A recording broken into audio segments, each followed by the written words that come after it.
The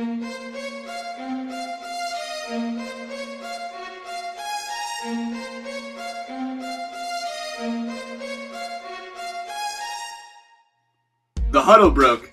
I slowly walked away from the sidelines and into the school year. I looked around onto the field. I had the feeling that nothing could stop me, thinking about the next 4 quarters that lay in front of me. As I approached center field, my mind was thinking about the opening face-off.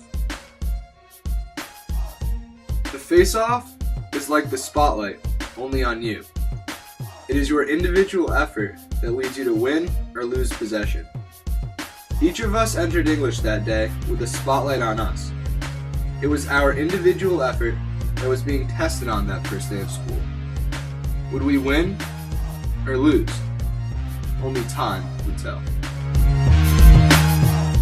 The ref gave us a brief description of the way things were going to be played that day.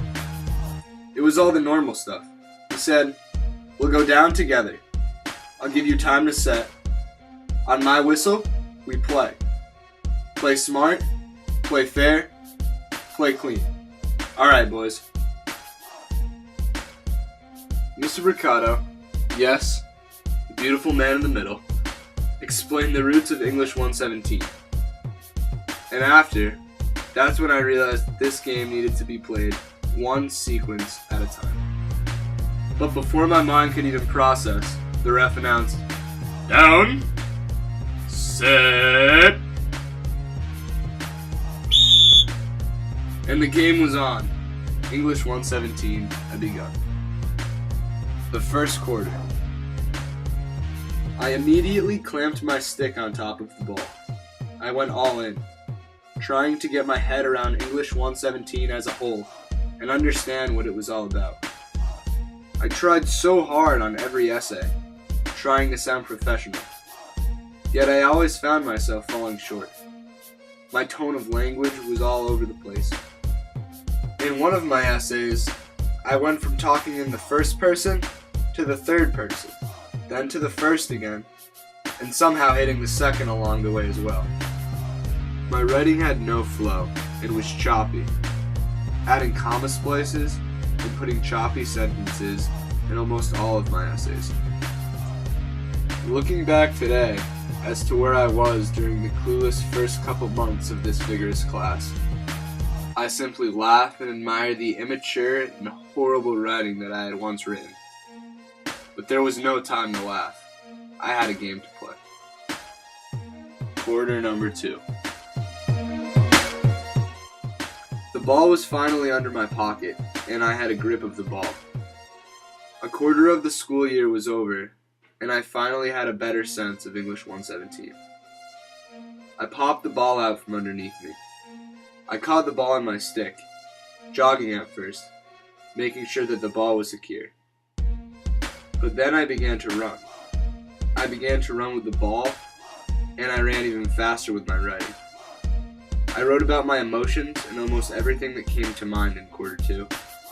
I exposed all of my feelings down on paper. My language was improving, using stronger adjectives and word choice throughout all of my essays. My writing was, overall, strengthening, but it still was missing something. After mid-quarter, I finally decided that it was time that I took more risks in my writing. I was missing the good stuff. I was missing the little things. The little lines that put smiles on a person's face.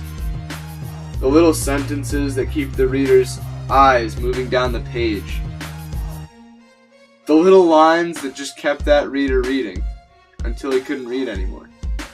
It was time for me to take a risk, and so I passed the ball.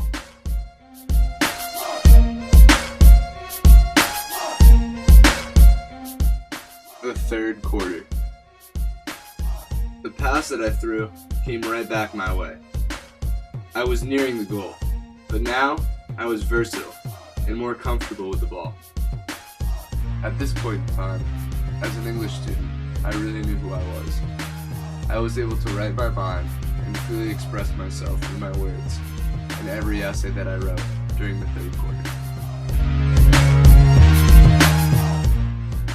I knew that I had the ability and comfort that a student of English 117 needed to survive. I knew I could run, I knew I could pass, and I knew I could shoot. Wait, could I? Quarter 3 brought even more risks. Writing became so natural to me at this point in time that I found it enjoyable to just write about anything. The ideas that I had to write about soon became limited, and finding new topics to endure upon intrigued me. The challenge in finding new topics to write about was extremely difficult, but I was able to write and enjoy such bland topics. With quarter 3 coming to an end, I was finally able to run up to the goal, plant my feet, and shoot. Quarter number 4. I released the ball from my stick, and it traveled full speed towards net. I finished this year in English with a goal, and wouldn't have wanted to do it with any other teacher or teammates by my side. The lessons, life skills, and most importantly memories are something I'll cherish for the rest of my life. English as a whole this year opened up my education in so many more ways than just writing. The English portfolio alone has taught me to be a self-determined learner. Along the way, it has expressed to me how to balance out my time, stay on top of my work, and also pay attention in class. Because what's assigned today? Yeah, that'll be due in 3 weeks. The English portfolio has also taught me a good amount of organization skills. One of the biggest organization skills that the English portfolio has taught me is the use of tabs. The use of tabs helps me organize my essays, rewrites, and other schoolwork into sections so that everything can be easily found, making things much more convenient. Throughout the past year, I've realized how fun English is. Tackling every day of English class, with my teammates by my side, pushes my learning to a whole new level. Struggling from the tremendous workload nobody ever thought was even somewhat possible made us closer this year than we've ever been before.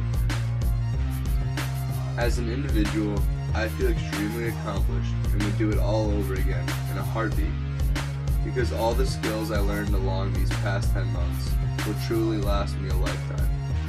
So yeah, it's been a pretty good year, but I have a game to